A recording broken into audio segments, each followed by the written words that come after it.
Buenas noches a todas las personas que se conectan al Twitter Space de InRed. Es un gusto para nosotros probar estas nuevas formas de interacción y conversación para difundir las problemáticas que atraviesan nuestro país.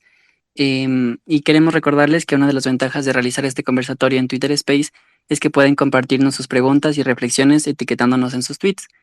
En esta ocasión, en conmemoración de los 5 años de impunidad por el asesinato de Javier, Paul y Efraín, hablaremos de las negligencias que comete el Estado en casos como desapariciones y muertes violentas durante las fases de investigación y judicialización. Queremos dar la bienvenida a nuestros panelistas. Ellos son Ricardo Rivas, de Nos Faltan Tres; Alexandra Córdoba, madre de David Romo; Miroslava Cando, madre de Majito; Fernando Montenegro, padre de Michelle, integrante de COVID-FM; Lidia Rueda, presidenta de ASFADEC; Catalina Reynoso, abogada subespecializada en Derechos Humanos y Derechos Penal. Esperamos que igual Fernando pueda conectarse junto a Lidia para que también puedan continuar con su participación. También teníamos prevista la participación de Sonia Romero, de la organización Aquí la Dignidad, pero nos comentó que está delicada de salud, por lo que no puede participar y deseamos su pronta recuperación. Em, de antemano, gracias por aceptar nuestra invitación y queremos informar a nuestros invitados que cada intervención es de 5 minutos, así que pedirles de favor que sean sucintos para que todas y todos puedan participar. Javier Ortega, Paul Rivas y Efraín Segarra fueron asesinados con disparos a quemarropa bajo una noche oscura y lluviosa en medio de la selva colombiana. Ortega, reportero; Rivas, fotógrafo; y Segarra, conductor, trabajadores del diario El Comercio de Ecuador, habían sido secuestrados el 26 de marzo de 2018 por el Frente Oliver Sinisterra, una narcodisidencia de las Fuerzas Armadas Revolucionarias de Colombia, FARC, liderada por el excombatiente Walter Patricio Arizala Bernaza, identificado así en Ecuador y conocido en Colombia como Luis Alfredo Pay Jiménez. En ambos países tiene el mismo alias, Guacho. Esta es una cita de la investigación Frontera Cautiva del colectivo Periodistas Sin Cadenas. También se realizaron dos publicaciones más: Rehenes, de Arturo Torres y María Belén Arroyo; Viaje sin regreso, de Susana Morán junto a Soraya Constante, además del informe final de equipo de seguimiento especial de la Comisión Interamericana de Derechos Humanos, CIDH, que conocemos que los estados ecuatoriano y colombiano ocultan la verdad sobre las negociaciones y fatal desenlace para Paul, Efraín y Javier. Ricardo Rivas. Bueno, queríamos comenzar con su participación y, a través de la siguiente pregunta que hemos planteado, y es: ¿cuáles son los factores, negligencias e hipótesis que carecen de una respuesta y que la información clasificada del Estado podría corroborar? Gracias, mi estimado Luis, muy amable por la invitación a este space y un saludo también a todas las personas que están conectadas y esperemos que sigan conectándose. Siempre es importante evidenciar este tema de derechos humanos, como el Estado, en este caso, ha, ha permitido que se genere una impunidad, no solo en el caso, nos faltan tres, de secuestro y asesinato de Paulo Efraín y Javier, sino también en la serie de casos que tienen una serie de vulneraciones y violaciones a los derechos humanos, como se han dado y como ya van a exponer nuestras queridas amigas en cada uno de los casos que compete. Y esto es lo más indignante y creo que lo que hay más que puntualizar, justamente cómo el Estado ha tenido un proceso de negación absoluta en primera instancia a través de todos los componentes del Estado. Es decir, primero niega la participación, como en el caso de Paulo Efraín y Javier, que todo indicaron que era en Colombia. El doctor Íñigo Salvador, procurador general del Estado, en una audiencia de CIDH en Washington, mencionó que todo era en Colombia y que el Estado ecuatoriano no tenía responsabilidad alguna y lo negaron, hasta que Colombia demostró con mapas, con rutas, etcétera, etcétera, que fueron secuestrados en Ecuador y posteriormente asesinados en Colombia. Luego hay una serie de encubrimiento total por parte de todos los componentes del Estado, Procuraduría negando, como les acabo de indicar, el gobierno de turno, en este caso del expresidente Moreno y del presidente actual, revictimizando a las víctimas, indicando que se va a desclasificar la información, Moreno en 7 ocasiones, Lazo en 3 ocasiones, y hasta el momento no lo ha llegado a cumplir, es decir, que solo lo ha tomado como una imagen positiva para el gobierno, para el Estado y poder salir rápido de las preguntas que a veces se generan en los medios de comunicación.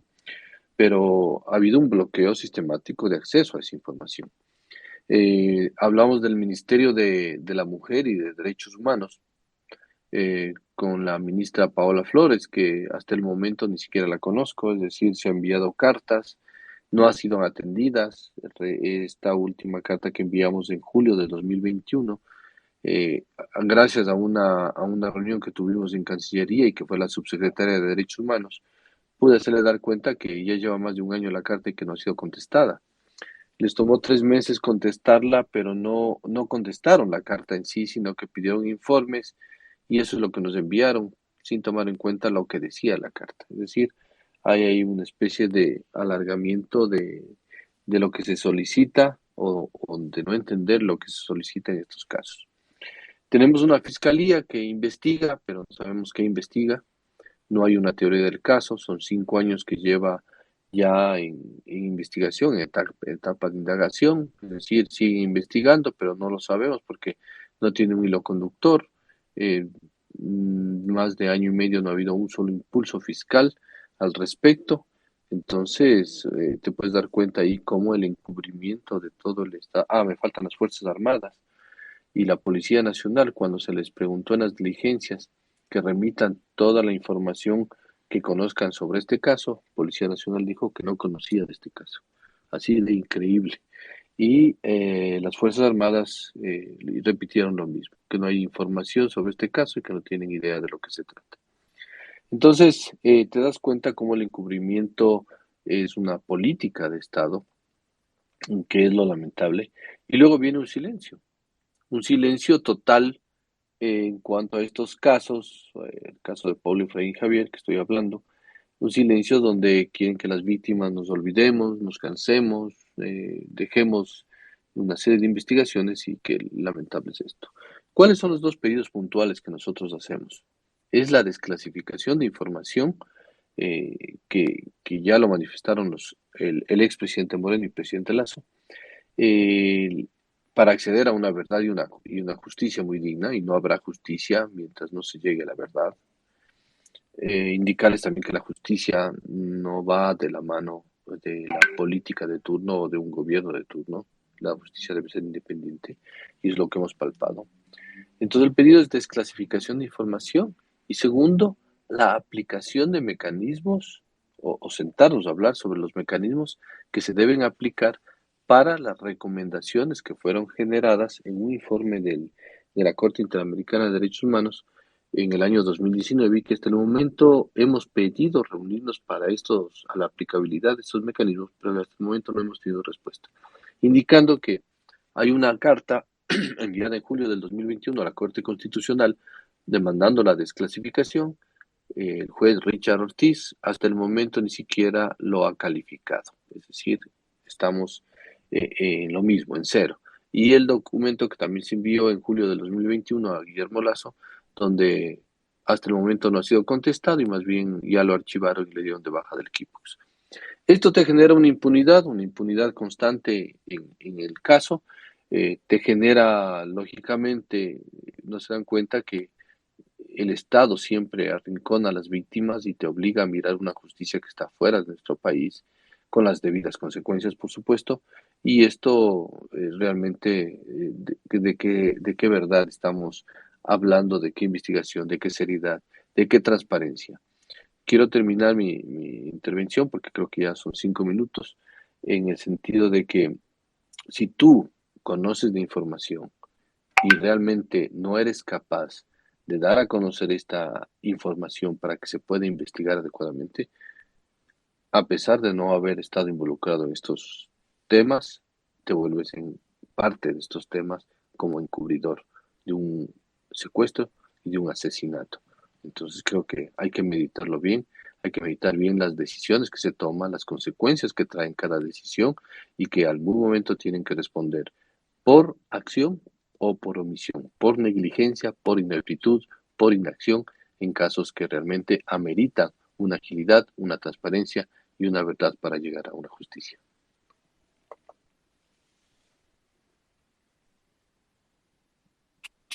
Sin duda, con lo que nos menciona Ricardo, comprendemos que la falta de actuación y la dilación en los procesos por parte de las instituciones marca graves límites en la búsqueda de respuestas.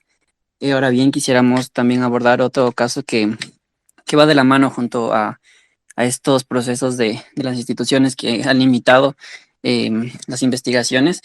Y queríamos mencionar que la noche del 16 de mayo de 2013, David Romo, un joven universitario quiteño, subió a un bus después de salir de clases de la Universidad Central.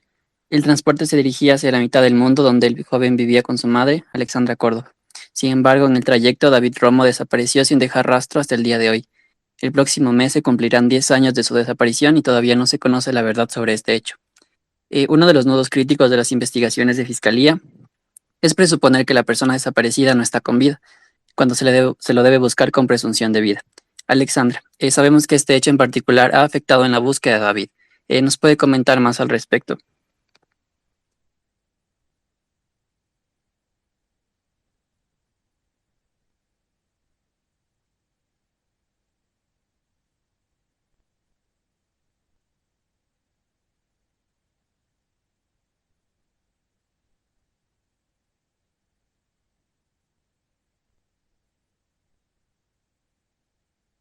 Y quizá podría activar su micrófono para que nos pueda compartir Perdón. su respuesta. De acuerdo. Buenas Sí. noches. Buenas noches. Sí, justamente en el caso de David y en el caso de todas las personas desaparecidas, en lugar de hacer esa búsqueda inmediata, ágil, efectiva por la presunción de vida, eh, todo el aparataje estatal los catalogan como muertos y es así que inician las búsquedas. En el caso de David, existía y existe aún esa, ese, ese objeto principal para ubicar a David, como es el teléfono celular BlackBerry, un teléfono inteligente, donde a las 10:22 de la noche nos comunicamos con mi hijo. Pero lastimosamente hasta el día de hoy no han podido decirme dónde estaba mi hijo a esa hora, cuando unas personas que aparentaban ser policías querían bajarlo del bus. ¿Qué fue lo que pasó? ¿Dónde estuvo David?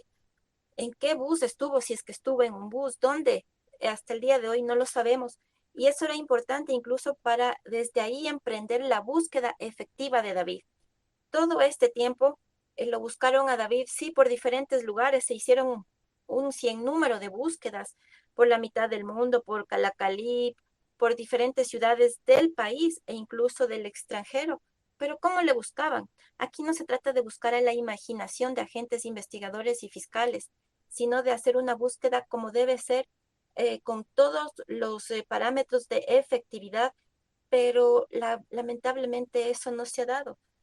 Transcurrieron 5 años, los primeros 5 años, donde la propia fiscalía puso el expediente en total reserva, cerca de 2 años y medio de reserva, donde a nosotros nos vulneraron nuestros derechos de saber, de participar y de conocer todos y cada uno de los avances de la investigación, donde un general en servicio pasivo que está siendo cuestionado por la embajada americana salió en un medio de comunicación a decir que el caso estaba resuelto y que sabía lo que le pasó a David y quiénes eran las personas responsables de este hecho, porque tanto este general Arauz como el fiscal Cuazapaz de la Comisión de la Verdad y Derechos Humanos defendían la teoría de asesinato con incineración.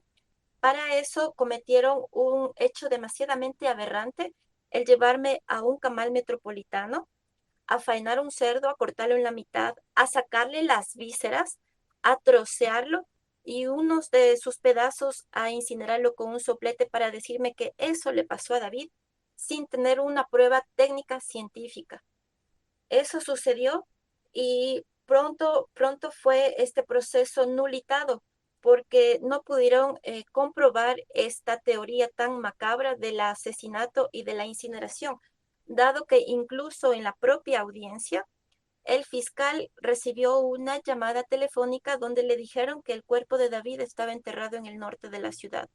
Para esto, la fiscalía emprendió una ardua búsqueda 2 días, mientras en los tribunales estaban defendiendo la teoría de asesinato e incineración.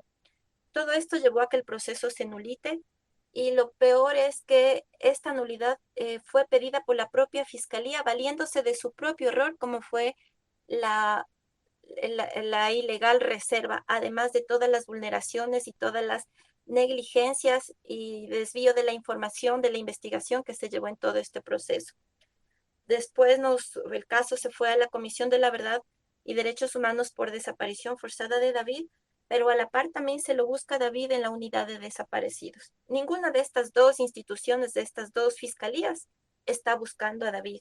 Tanto así que en la Comisión de la Verdad y Derechos Humanos, una institución encargada de investigar las graves violaciones de derechos humanos, van 9 meses sin fiscal titular en el caso de David. Es decir, el caso de David Romo, desaparecido hace casi cerca de 10 años, está estancado, está durmiendo el sueño de los olvidados.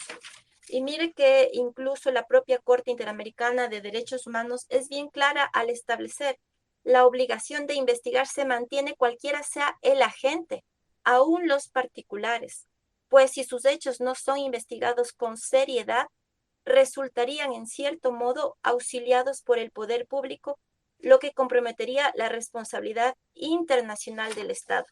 Esto es lo que sucede no solamente en el caso de David Romo, sino en los casos de todas y cada una de las personas desaparecidas, donde el Estado, en lugar de buscar a David, de rastrear ese teléfono, de ubicar el último paradero, se fue a un desvío de investigaciones por asociación ilícita, donde no le buscaban a David, de robo, de ocultamiento de cosas robadas, de trata de personas, este asesinato mismo.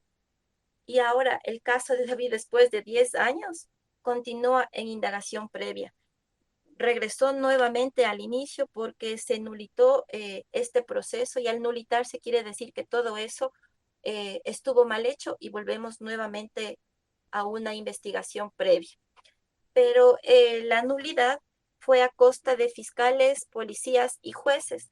Pero además de eso, en la propia audiencia de apelación, la resolución de la Corte manifiesta que se dispone a la Fiscalía que con la urgencia que el caso amerita, ejecute las investigaciones, las diligencias para establecer las circunstancias en que se produjo la desaparición de David y generar su hallazgo. Esto no se está cumpliendo, al igual que no se está cumpliendo la norma interna y peor aún la norma de los tratados internacionales de los cuales el país es parte. 10 años seguimos buscando a David, seguimos queriendo rastrear ese teléfono celular para saber dónde estuvo mi hijo a las 10:22 de la noche y desde ahí iniciar una efectiva investigación.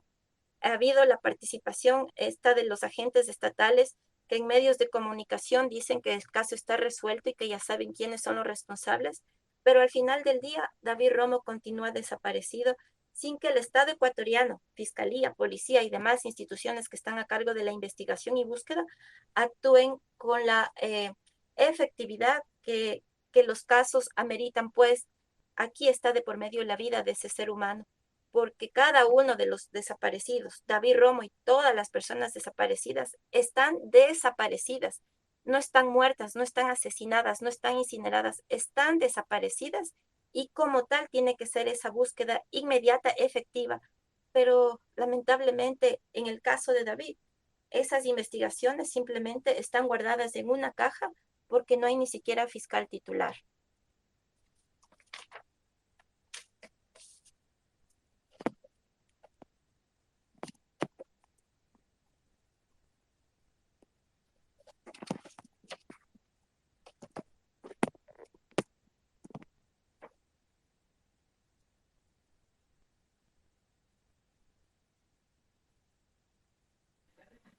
Bueno, de acuerdo a lo que escuchamos que nos comentó Alexandra, igual podemos ir identificando, ¿no? Estos, como en estos procesos también se recaen en estas situaciones de revictimización Entonces creo que es muy importante comprender que además de la dilación que existe por parte de las instituciones, también como el tratamiento de la información y el abuso también de la autoridad en las investigaciones y cómo minimizan también como la necesidad de buscar a nuestros familiares. Entonces creo que nos ayuda como a comprender el panorama al que nos enfrentamos frente a estas instituciones indolentes que también no hacen nada por seguir con estos procesos de búsqueda. Ahora bien, nos gustaría escuchar a doña Miroslava. Ella es madre de María José Cando.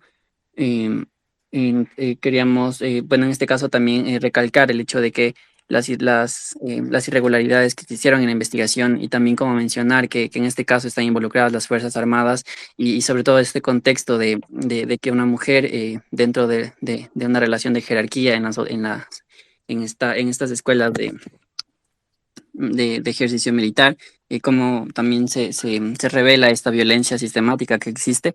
Entonces quisiéramos escuchar a doña Miroslava que nos pueda contar un poco sobre el caso de su hija, que es María José Murillo, y también cómo qué ha sucedido en este proceso de la investigación, cuál ha sido la respuesta de las autoridades, a qué situaciones se ha tenido que enfrentar para buscar una respuesta en este caso de su hija.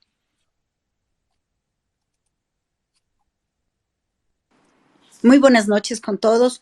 Muchas gracias por la invitación.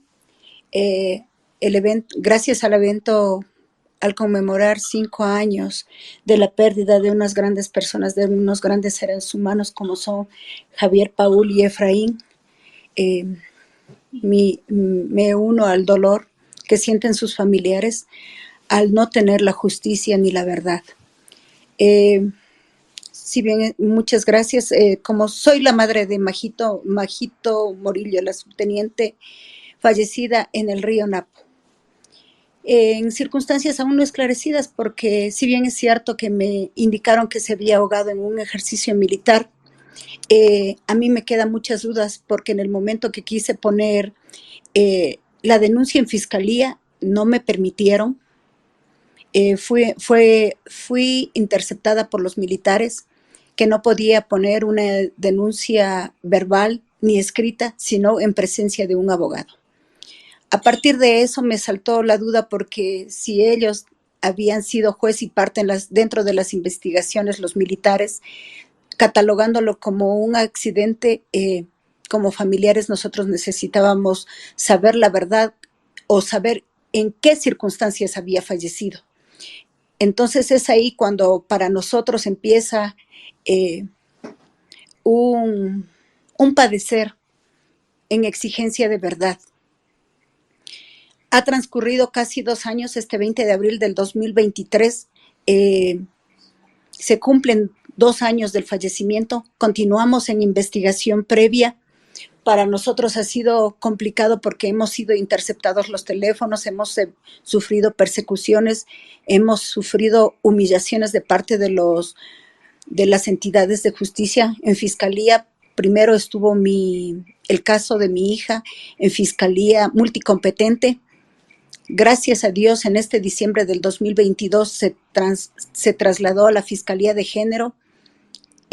Han existido varios impulsos, dentro de esos han hecho, en este mes de marzo, se presentaron 20 personas, 20 versionantes, testigos, pero para mí fue un sufrir, porque recién, casi al pasar 2 años, que ellos se presenten y que la fiscal en ese momento empiece a enterarse de las documentaciones y de los cuerpos y de lo que ha sucedido, es impresionante como madre, porque cada vez que nosotros tenemos que trasladarnos a la ciudad del Coca, es una desesperanza como familiar, porque esto avanza muy lentamente. O si no avanza, para nosotros solo son movimientos paliativos que nos hacen entretener fiscalía o los entes de justicia para quedarnos callados. y decir, bueno, se está haciendo algo, se está continuando el proceso, pero para nosotros ha sido muy desgastante y dilatado esta situación. Bueno, les voy a introducir, les voy a dar un abstracto de lo que hemos realizado dentro de las investigaciones de Majito. El 10 de enero del 2021, Majito se traslada a la provincia de Orellana, a la ciudad del Coca, a realizar su curso de ascenso de subteniente a teniente. Ella tenía que regresar a la ciudad de Quito el 1 de mayo del 2021, después de 4 meses, pero un 20 de abril de 2021 nos llaman a indicar que ella fallece, ahogada, ejecutando una actividad integradora en el último ejercicio que se llamaba nada táctico espina de pez. María José era una persona de estatura un poco más alta del promedio, tenía 1,69, era fuerte, era excelente nadadora. El día domingo, porque esto sucedió el día martes, me había llamado: mami, tú sabes que yo tengo miedo en todos los ejercicios de altura, pero en los ejercicios de natación, que todos son ríos, competencias de natación, yo soy buena y eso no tengo miedo y me está yendo bien en esos ejercicios. Y cuando me llaman para decirme que había fallecido en un ejercicio fluvial, o sea, yo no creí que era ella, la verdad no creí. Nos trasladaron, el ejército nos trasladó a la ciudad de Orellana, perdón, a la ciudad del Coca, y cuando llegamos allá no le encontramos el cuerpo de mi hija, la habían ellos trasladado a medicina legal en la ciudad de Lago Agrio. Nos hicieron quedar para que firmemos el permiso de autopsia y reconocimiento de cadáver. Nos trasladamos a la ciudad de Lago Agrio en avión, no nos demoramos más de 20 minutos en llegar, y mi hija ya le habían realizado la autopsia, no pudimos hacer el reconocimiento. A través de fotos el médico forense nos indicó, no me indicó a mí, sino a mi esposo, para ver si era ella. Dije, mi esposo lo que dijo era, sí es ella. Me hicieron llenar un montón de formularios, nunca me hicieron reconocer el cadáver de mi hija, la sacaron porque el ejército iba a realizar todos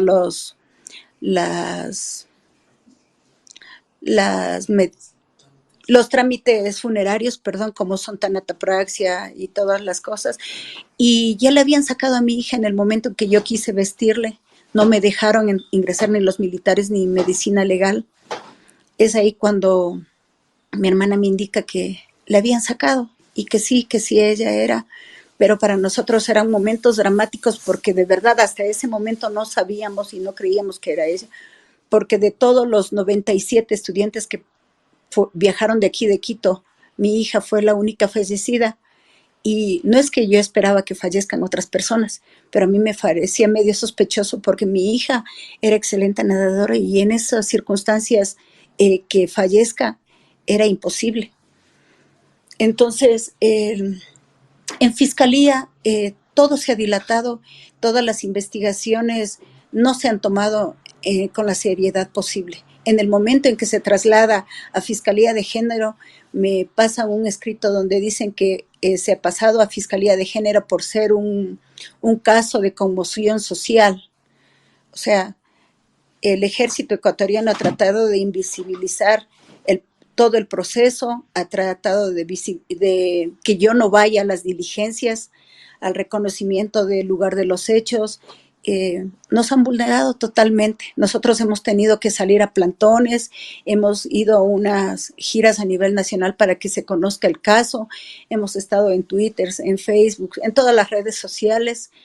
Aparte de eso, hemos hecho muchas caminatas, nos hemos unido y apoyado en varios grupos sociales para que se dé a conocer nuestro caso, porque si no, ellos han minimizado el hecho de que una mujer, madre militar, haya fallecido en actos de servicio, porque eso también no han querido decir ni reconocer que Majito fallece en actos de servicio. ¿Qué quiere decir fallecer en actos de servicio? Bajo la custodia del ejército, porque fallece dentro de un curso académico práctico militar, donde era un curso de perfeccionamiento, donde estaba bajo supervisión y vigilancia del ejército, de sus instructores, y que ellos tenían que respetar todos los protocolos de seguridad. Pero como familia nosotros sabemos que no se respetó los protocolos, porque si no, mi hija no hubiese fallecido dentro de una escuela. Y lo que es peor, mi hija tiene un hijo de 8 años y no se ha respetado en absoluto el dolor de su hijo, de su familia, porque mi hija faltó 10 días.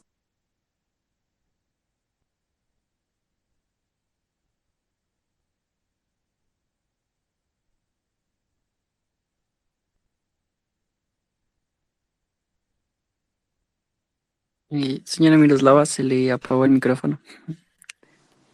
El ejército no reconoció nada, hizo como que invisibilizó el motivo por el cual falleció Majito, catalogándole como un simple accidente.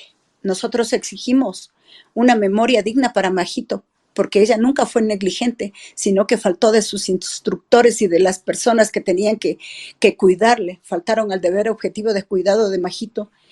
Y aparte de eso, necesitamos la verdad, y en esa verdad existen gente o culpables, que se haga justicia ante todos los entes generadores de justicia del Estado.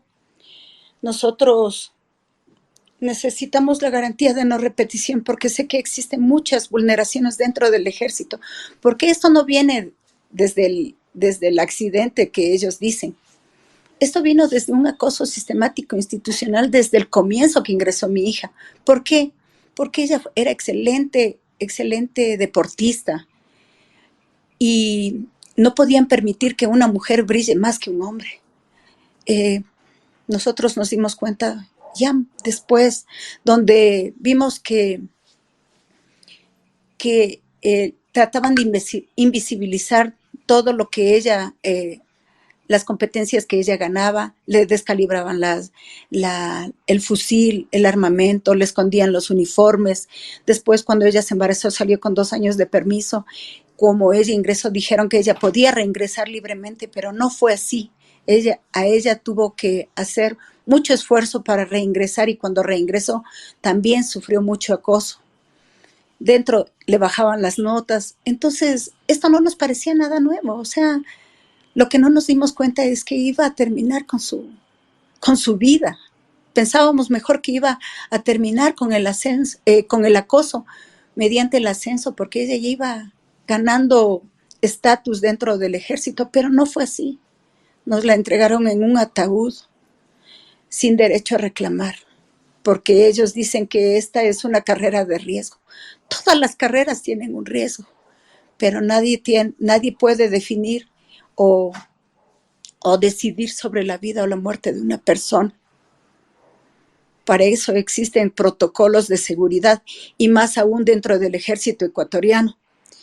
El ejército está hecho para defender la soberanía de un Estado a toda la población. ¿Y cómo no pudo defender la vida de su integrante, de una de sus integrantes, en un curso de capacitación? Según ellos, de un curso de capacitación de perfeccionamiento militar. Entonces, esto nunca debía suceder. Y ese es mi reclamo, y esa es mi lucha. Aparte de la verdad y justicia, yo necesito el ascenso post-mortem, porque eso es una memoria digna para nosotros como familia, para su hijo. He oído rumores donde dicen que yo quiero ascenderle 2 grados. No es así. Ella fue subteniente y estuvo haciendo el curso para teniente, y lo que quiero es que le den el ascenso a teniente. No estoy pidiendo nada extraordinario después de que ellos fueron negligentes con la vida de mi hija. Necesito la celeridad de la justicia dentro de Fiscalía. Existe una pericia que se llama la pericia psicológica, pericia de autopsia psicológica, donde nadie quiere hacerse cargo del pago del perito, porque dicen que es un empleado público, pero el empleado público necesita aparte de su sueldo mensual, tiene que trasladarse a la ciudad del Coca, tiene que hacer muchas pericias, hablar con muchas personas, y eso no quiere reconocer nadie. Y estamos estancados en esa situación. Ahora, este 20 de abril se cumple 2 años. Ustedes ven cómo está el invierno. Realizar un ejercicio en esas circunstancias, según los militares, en circunstancias extremas deben practicar los ejercicios para que todo salga, para que ellos estén capacitados para momentos extremos. Pero asimismo también tienen que respetar los protocolos de seguridad. No podemos perder seres humanos tan maravillosos por negligencia de ellos, porque no cumplen con los protocolos de seguridad. Esa es mi lucha. Y esa es mi lucha que yo no quiero. Quiero que se siente un precedente que una mujer, madre, fue acosada dentro del ejército ecuatoriano y ningún grupo feminista ha querido apoyarme. Gracias a algunas fundaciones que me están apoyando, yo he podido salir adelante. Porque también creen que la mujer militar no es mujer, sino que siempre está en contra de las mujeres, de la vida civil, y que ellas no se merecen justicia, y que ellas merecen morir así, invisibilizadas, que no se merecen justicia. Nosotros como padres continuaremos en la lucha, desigual, digo yo, porque luchar contra el ejército que tienen muchos infiltrados o muchos trabajadores en todas las dependencias, en absolutamente todas las dependencias, tengo que estarme cuidando de no hablar de más, para que no anulen mi caso, para que me dejen seguir en el proceso jurídico y para pedir justicia y para exigir la verdad. En eso estoy. Les agradezco mucho por escucharme. No sé si es que necesitan alguna información más que les pueda ampliar porque muchas veces repetir las mismas cosas a veces a uno nos pasan por alto. Pero esa es mi lucha y necesitamos sentar un precedente de lucha, porque para Majito no hubo justicia. Cuando ella fue madre, jamás el ejército le dio permiso porque su hijo estuvo enfermo, jamás le dio permiso porque era madre, jamás le dieron una mención especial. Lo único que hicieron es obstaculizar, y en ese proceso de obstaculizar, si es que la familia no podía cuidarle al niño, querían botarle del ejército. Eso fue una persecución total, por ser madre, por ser mujer y por ser un gran ser humano y una gran deportista y una gran estudiante, porque ella falleció ya realizando su maestría. Era muy completa en su capacitación. Tenía varios cursos de perfeccionamiento y de capacitación, pero eso no le sirvió al ejército. La abandonó y la dejó en el olvido. Pero estamos nosotros, la familia, aquí, exigiendo la memoria digna y recordarles que hoy existió una gran mujer que luchó por sus ideales, que luchó por su proyecto de vida, que luchó por su, ¿cómo se dice? Por su ilusión de ser una militar y algún día llegar a conformar parte de la cúpula y cambiar, porque ella también estudiaba en las noches Derecho, porque quería que sea igualitario. Ella era la que aconsejaba a sus compañeras y les daba fuerzas para que continúen ante tantas injusticias, ante tantas órdenes de personas que no eran capacitadas, pero como eran jefes, ellas tenían que obedecerles. Eso tenemos que cambiar dentro del ejército. Muchas gracias a todos. Y agradecemos también mucho la participación de la señora Miroslava. Sin duda alguna, el caso de María José Murillo evidencia la violencia sistemática que existe en las instituciones y la negligencia en cada uno de los procesos de investigación y también en este proceso de cumplimiento de las medidas de reparación. Ahora bien, quisiéramos continuar con Lidia Rueda, quien es presidenta de ASFADEC, y sabemos que además de los casos, el Estado ha fallado en la construcción del reglamento de la Ley de Personas Desaparecidas, lo cual no ha permitido su implementación. Quizá, señora Lidia, nos podría comentar qué respuestas se repiten en el Estado que vulneran los derechos humanos pese a que existe una ley de desaparecidos. Bueno, muchísimas gracias. Primero tengo que manifestar que el día 27 de marzo nos unimos a la causa solidaria de Nos faltan tres de los periodistas por la falta de libertad de expresión en el Ecuador y también la falta de protección a los seres humanos periodistas. Bueno, nosotros, pese a que ya la ley son 3 años vigente, no logra implementarse. Primero, porque tenemos que ser claros, no hay presupuesto. Eso es lo que nos han dicho las entidades estatales que tienen que ver con esta ley, como era en ese tiempo el Ministerio del Interior. Y ahora, de igual manera, dentro de lo que es el reglamento, pues una cosa que llamó mucho la atención, donde decía que las personas, digamos, de las que se lleve el caso, no pueden ser parte como veedores, ni tampoco pueden estar ahí dentro del proceso de investigación. Bueno, nosotros, por ejemplo, decíamos, ¿cómo puede ser eso? Si quien sabe más en la causa de la persona desaparecida es su propio familiar el que está allí. Entonces, eso ha obstaculizado de que las cosas no vayan por buen camino. Sin embargo, ASFADEC, como ya lo dijiste, ha sido una batallar constante más de 11 años. Ya estamos a punto de cumplir 11 años, pero que en el fondo nos ha dado lo que es ahora una ley y también es ya ahora sí delito desaparecer. Sin embargo, tú mismo lo has dicho, pero si no se implementa esta ley es por la falta de presupuesto, donde se ha manifestado en todas las entidades estatales que hemos visto. No se respeta tampoco, ni tampoco se pone en pie, digamos, para seguir con esta ley.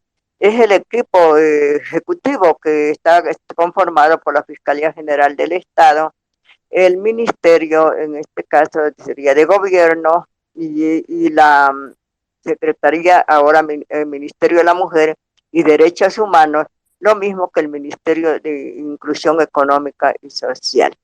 Eh, bueno, cada día pasa, cada día nos dejan con más dolor, nos dejan con más incertidumbre. Bueno, la rabia que vivimos, eso no se calma, solamente cuando alzamos la voz, cuando estamos en los plantones, estamos en las marchas, ya sea en los festivales y en los museos, pues eh, allí donde podemos nosotros curarnos un poco y entre todos pues abrazarnos, porque sentimos el mismo dolor. Como decimos, ASFADEC se convirtió en la nueva familia de desaparecidos, donde todos recurrimos, donde todos nos encontramos, nos abrazamos, lloramos, bueno, y también reímos. Y eso es lo que nos permite seguir viviendo. Si no fuera por eso, porque del Estado no hemos recibido o el acompañamiento, ni la terapia grupal, ni acompañamiento psicológico, donde cada día es una burla más. Dentro de la ley dice que debe dársenos a los familiares, a las víctimas indirectas, tanto lo que es la salud física y mental. ¿Por qué la mental? Porque nosotros al vivir ese estado de ansiedad no podemos estar tranquilos de tal manera que nuestra mente, que es la parte fundamental del ser humano, no puede controlar tampoco las emociones. Y eso es lo que nos impide, por ejemplo, seguir con nuestra vida diaria. Ya lo ha dicho Ricardo, lo ha dicho Alexandra Córdoba, y también lo repite Miroslava. El no tener la asistencia estatal nos deja a nosotros en un estado, como se dice, que no sabemos dónde estamos. Y muchas veces nos tildan de locos, porque todos empezamos a vivir esta especie como que no sabemos en realidad dónde estamos. Y muchas veces nos preguntamos, ¿estoy viva o estoy muerta? Porque mi ser querido no está a mi lado y eso queremos que entienda el Estado ecuatoriano, que el momento en que nos desaparecen a un ser querido, nos dejan a nosotros en un estado, como se dice, de paralización, porque no podemos dar, no damos más y es como que vamos perdiendo la capacidad también de hacer cosas y nos volvemos entes improductivos. aparte de que al no asistirnos el Estado con una investigación, muchísimos familiares tienen que dejar en prenda sus bienes para poder tener un préstamo. Entonces, es la desesperación en sí y la falta de conocimiento de qué hacer. Entonces, ASFADEC está haciendo esto, es reemplazando a las instituciones estatales para nosotros poder dirigir a los familiares y también a los nuevos familiares desaparecidos en cómo hacer la búsqueda más rápido, la difusión que sea rápido, porque nosotros sabemos que la difusión entre más pronta se la hace, tenemos la esperanza de encontrarlo. Si nos demoramos, pues tendrán que los nuevos familiares desaparecidos vivir en ese estado en el que estamos viviendo nosotros y exigiendo y todo. Por ejemplo, un problema grave también para la implementación de la ley, como dije, es el presupuesto. Siempre se está hablando de que la señora fiscal general dice que le hacen falta 500 fiscales para poder atender este problema de la investigación, porque la Fiscalía General del Estado no solo hace la investigación por los desaparecidos, sino por toda clase de delitos, donde deja mucho que desear. Luego viene la parte de la investigación que la realiza DINASEC, donde encontramos nosotros gente que no está preparada. Dentro de esta ley también dice que debe haber una sola estadística, una sola cifra de desaparecidos. De todos estos que componen este equipo ejecutivo, sin embargo, tampoco no se lo hace. Y la otra parte, que es la de la medicina legal y forense. Nosotros allí sabemos, conocemos que habrían más de 1000 NN, pero que necesitamos que le den identidad. Suponiendo que ellos estuvieran, nuestros seres queridos desaparecidos allí, con eso se acabaría por ejemplo, ese incógnito que decimos, ¿dónde están? ¿Quién se los llevó y para qué se los llevaron? Y además de esto, pues luego tenemos que seguir luchando para que pase a una instrucción penal. Y también nosotros le pedimos a la Fiscalía, a los fiscales que hacen la investigación, pero que no lo hacen correctamente nada, porque les falta profesionalizarse, ser expertos en personas desaparecidas que no lo hay. Entonces, esto impide que nuestros seres queridos regresen a casa por esta falta, no solamente de empatía, sino también de profesionalización. Entonces, al no haber presupuesto, tampoco pueden profesionalizarse, no pueden hacer nada más. Y ante eso, tenemos que seguir exigiendo, tenemos que seguir alzando la voz, como también contarles que hoy estuvimos en la Asamblea Nacional, en la Comisión de Justicia, pues para que sepan ellos que los desaparecidos no es un problema así de tan fácil, que no es lo mismo tratar con otro tipo, digamos, de delitos o lo que sea, sino que dentro de una desaparición habrían muchísimos delitos. Ahora ya tenemos una ley, ya no se puede llevar los casos de desaparecidos como un acto administrativo, sino que ya ahora sí se toman en cuenta los indicios. En el tiempo de antes, ya en el año 2012, hace 11 años, cuando desapareció Carolina Garzón y cuando desaparecieron Álvaro Nazareno, Telmo Pacheco, Camilo Tovar, Juliana, Giovanna, no era delito desaparecer, de tal manera que todos los familiares nos hemos pasado por esa experiencia de escuchar al fiscal que decía, si no hay cuerpo, no hay delito. Y ahora hay un criminal, hay un responsable, pero tampoco asoma el cuerpo. Entonces, ¿por qué decimos nosotros que el Estado es culpable? Un Estado es culpable de acción y omisión. Cuando uno recién empieza esta lucha, primero exigir lo que es el respeto a los derechos humanos, y nosotros como ASFADEC, los familiares, hemos tenido que capacitarnos. ¿Qué nos ha dicho la ONU? Que a falta de ley en un país tiene que acoger leyes internacionales de derechos humanos, y sin embargo el Ecuador no puso en práctica nada.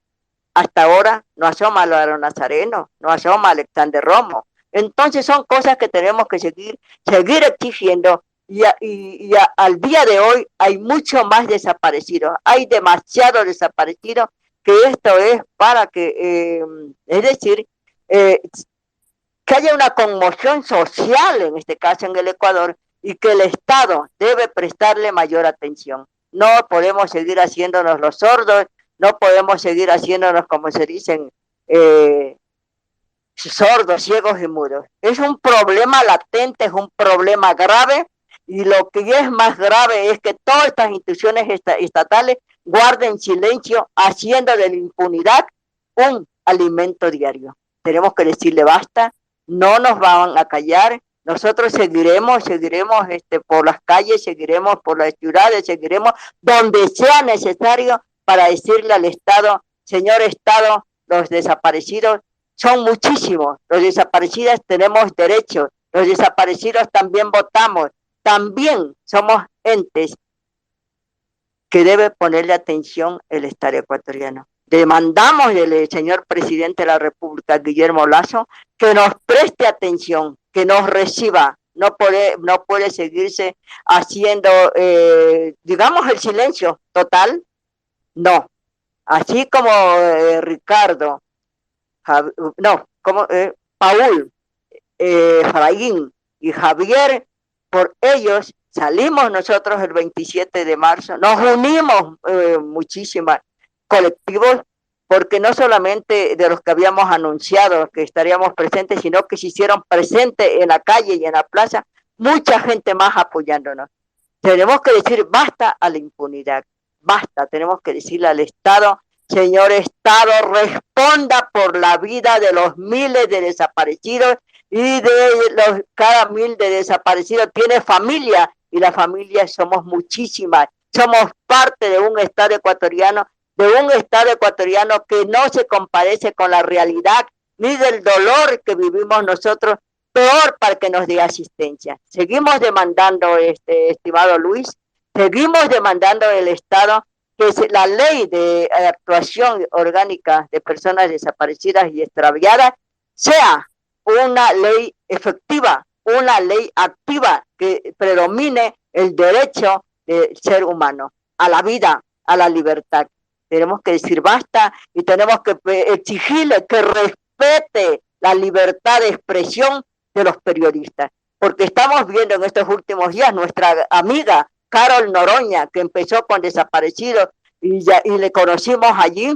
Ella fue parte nuestra, tanto así como Javier, Paul y Efraín. Entonces, por todos ellos y por todas ellas, tenemos que alzar la voz, y donde nadie nos va a callar, como dije, y los familiares de desaparecidos seguiremos vigilantes, porque las organizaciones criminales no se van contra los medios de comunicación, se van contra personas, contra seres humanos, como nuestros seres queridos. No son números nuestros seres queridos, son sueños, son proyectos, son vidas, son el amor nuestro, como dijo Miroslava, son la esencia misma de la vida de cada uno de los familiares víctimas indirectas de este flagelo social, la desaparición de personas.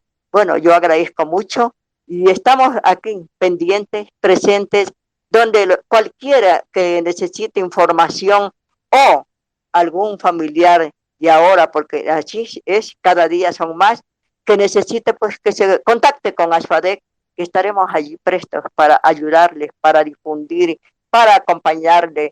Bueno, y no cobramos, somos una asociación sin fines de lucro y no cobramos un centavo por estas cosas que hacemos para los nuestros y también para los que vienen.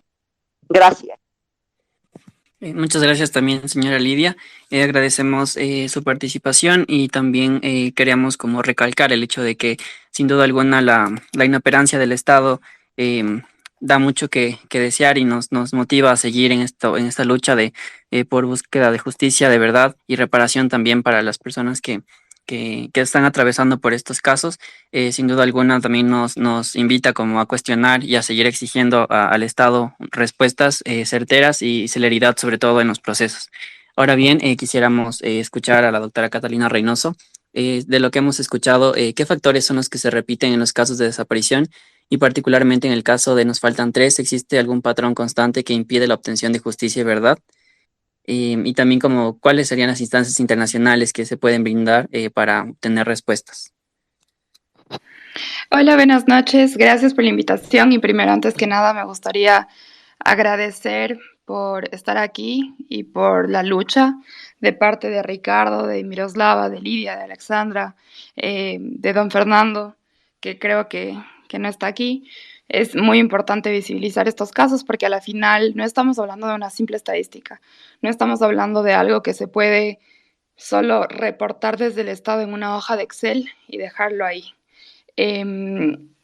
Estas historias implican a personas de carne y hueso, como yo, como todas las personas que estamos presentes en este espacio, a vidas, a familias, a historias, a dolores muy reales, que no caben en unos números, no caben en estadísticas. Bueno, primero que nada, lo repetido, lo que podemos como darnos cuenta en todas las historias que hemos escuchado en este espacio, es que el Estado no han entendido, los agentes fiscales, los servidores públicos, los administradores de justicia, no han entendido que para encontrar, hay que buscar y que fundamentalmente es finalmente un deber, una obligación del Estado que voluntariamente, digamos, ha adquirido investigar los hechos, sobre todo cuando una desaparición ha sido, digamos, de manera involuntaria, ¿no?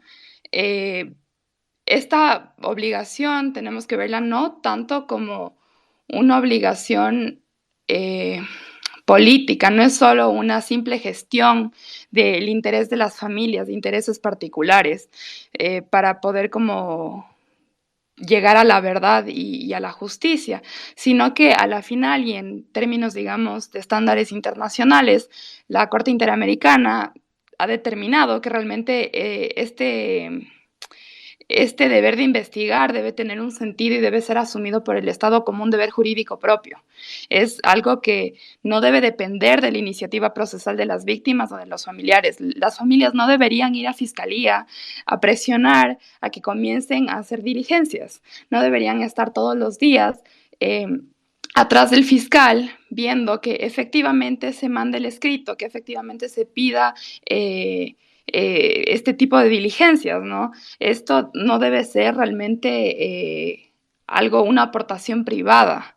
No tiene que existir esta idea de, bueno, como la fiscalía no hace nada o no debería existir, ¿no? Que las familias tengan que ir a aportar los elementos probatorios, sino que debería ser la autoridad pública la que efectivamente busque la verdad. Como dijo Alexandra, a la final, este poder público tiene todo, como digo, todo el poder de poder investigar estas situaciones y si es que no lo hace, si por su, digamos, tolerancia, si por la simple aceptación de no llegar a este punto de investigación, realmente estaríamos comprometiendo también la responsabilidad internacional del Estado. Ahora, algo también importante que debemos acordarnos es que este deber de investigar va a subsistir mientras se mantenga la incertidumbre sobre la suerte final de las personas desaparecidas. Esto no significa, primero, que se pueda presumir la muerte de la persona. Siempre se presumirá que la persona desaparecida está viva, hasta que no se conozca su paradero o la suerte de la persona. También existe dentro de esta idea de investigación el derecho de los familiares de la víctima.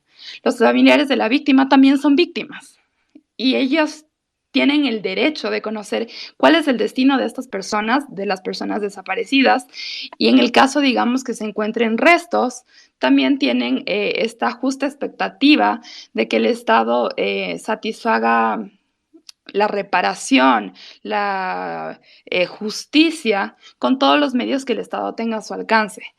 Ahora, en estándares internacionales, realmente las autoridades encargadas de la búsqueda siempre deben iniciar y emprender de oficio todas las actividades de búsqueda de la persona desaparecida, incluso cuando no exista una denuncia o solicitud formal, tiene que ser algo de oficio.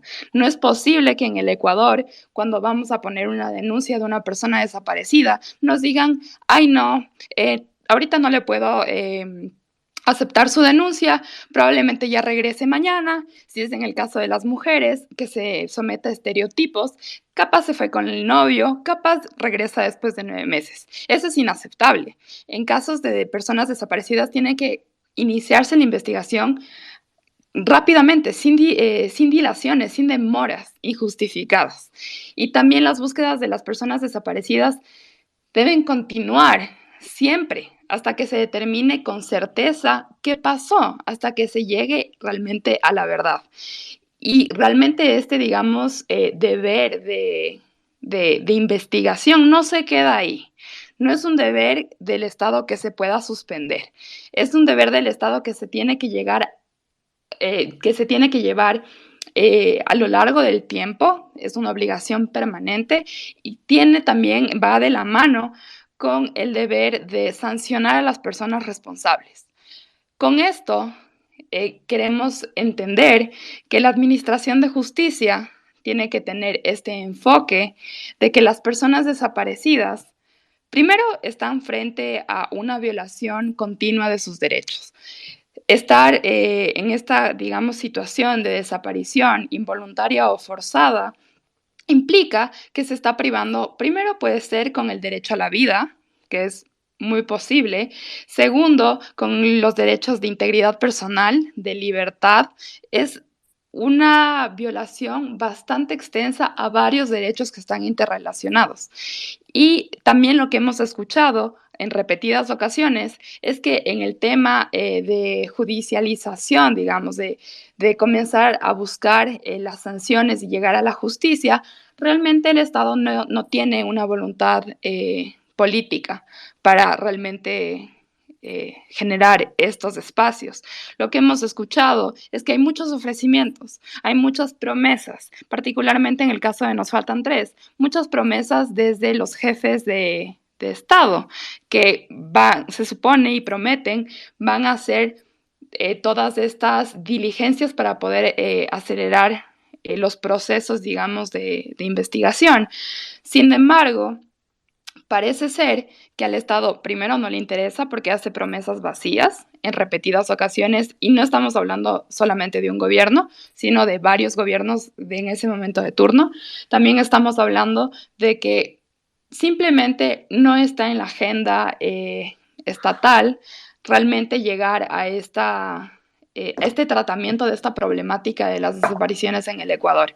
Cuando estamos hablando de que el Estado simplemente justifica todo con que no existe el presupuesto, estamos hablando de que realmente el presupuesto está desviándose a situaciones que realmente podrían no ser tan trascendentales.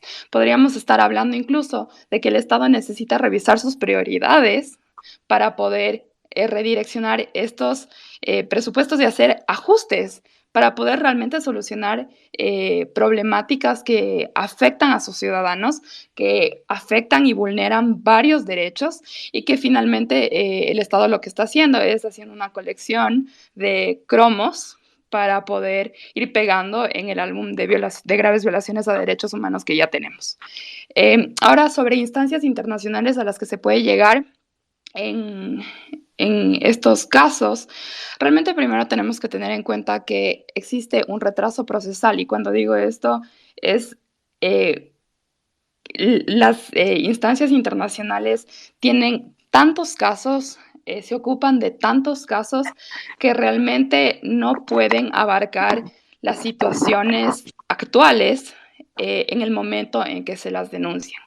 Es decir, por ejemplo, si es que yo voy en este momento con un caso de graves violaciones a derechos humanos a la Comisión Interamericana de Derechos Humanos y consecuentemente a la Corte Interamericana de Derechos Humanos, yo podría estar enfrentando una espera de 15 años, más o menos.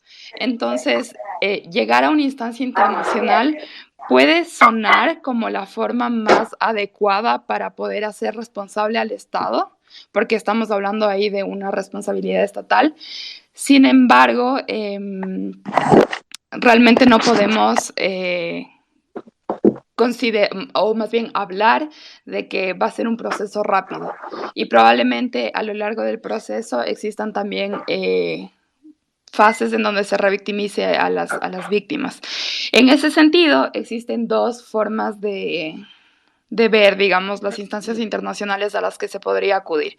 En un primer lugar está un sistema universal, estamos hablando de las Naciones Unidas, sus comités, en este caso el Comité de Desaparición Forzada, y podríamos como tomar acciones que en este sentido son mucho más rápidas, pero igual toman su tiempo y no necesariamente significa que el Estado decida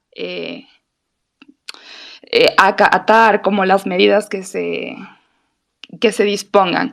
Y por el otro lado, tenemos al Sistema Interamericano de Derechos Humanos, que está compuesto de Comisión Interamericana, Corte Interamericana. Es algo con lo que estamos bastante familiarizados, sobre todo en el Ecuador.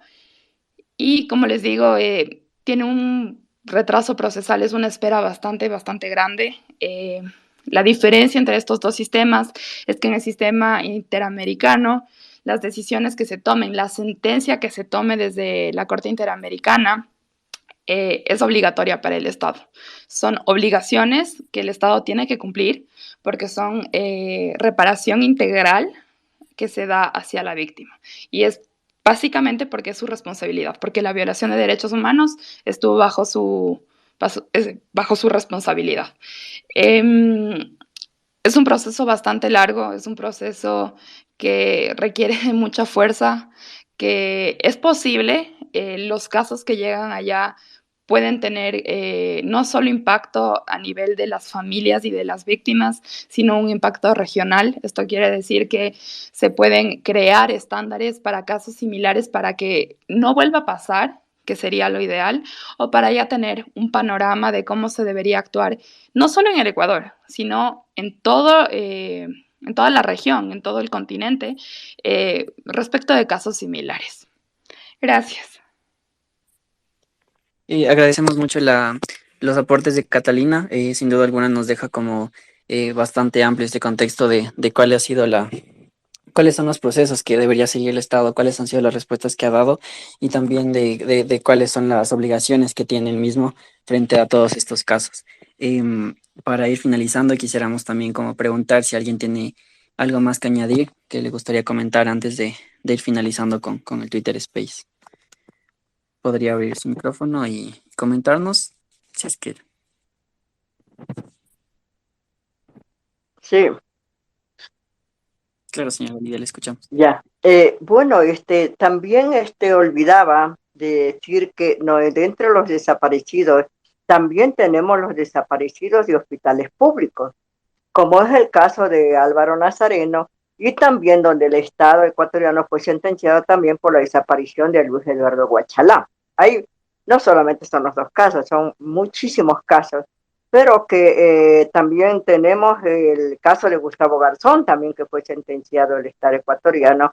Y entonces esto muchas veces trata a la gente de minimizar la desaparición de personas, diciendo como que es una cuestión como a veces de broma, y no es así. Y el periódico El Expreso, por ejemplo, lo publica recién, diciendo que en el Ecuador, de acuerdo a lo que dice la DINASEC, las desapariciones son falsas. Yo creo que no se puede decir en este caso de manera así abrupta y como que no pasa nada, de decir que son personas de desapariciones falsas. Y en caso de serlo así, la DINASEC tiene que rendirnos cuentas con nombres y apellidos, no solamente así, y cuáles son los casos de que ha sido una denuncia falsa.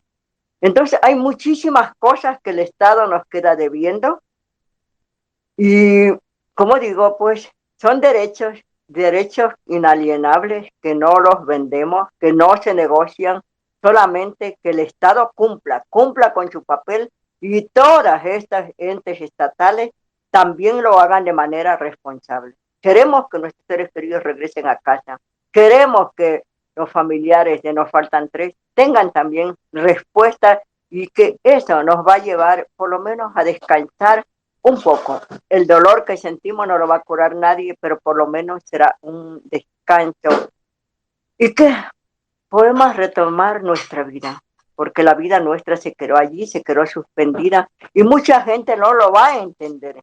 Solamente lo entendemos los que vivimos esto. Gracias, Luisa. Muchas gracias también, señora Lidia. Bueno, ahora bien, y con respecto a todo lo que hemos escuchado, es importante destacar cómo el Estado y sus instituciones replican una violencia sistemática y una inoperancia que resalta la negligencia en cada uno de los procesos de investigación y búsqueda de respuestas. Además de la limitada acción frente a las medidas de reparación y justicia, también creo que es importante destacar la latente vulneración de derechos por parte del Estado a los familiares de las personas desaparecidas y víctimas de muertes violentas. Y esto nos invita a mantener en alto una crítica firme frente a las obligaciones que tiene el Estado de actuar con celeridad en los procesos de investigación, de modo que es necesario también como reconocer el valor de luchar y exigir en vista de la falta de voluntad del Estado en cada uno de estos casos. Em, con esto nos gustaría agradecer la participación de nuestros y nuestras invitadas.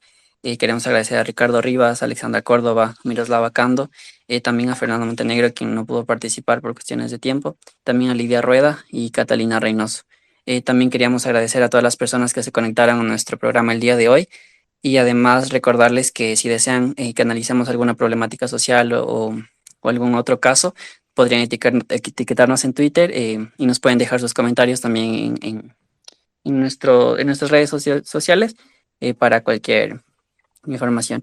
Nos vemos en una próxima ocasión y queremos agradecerles nuevamente por estar aquí.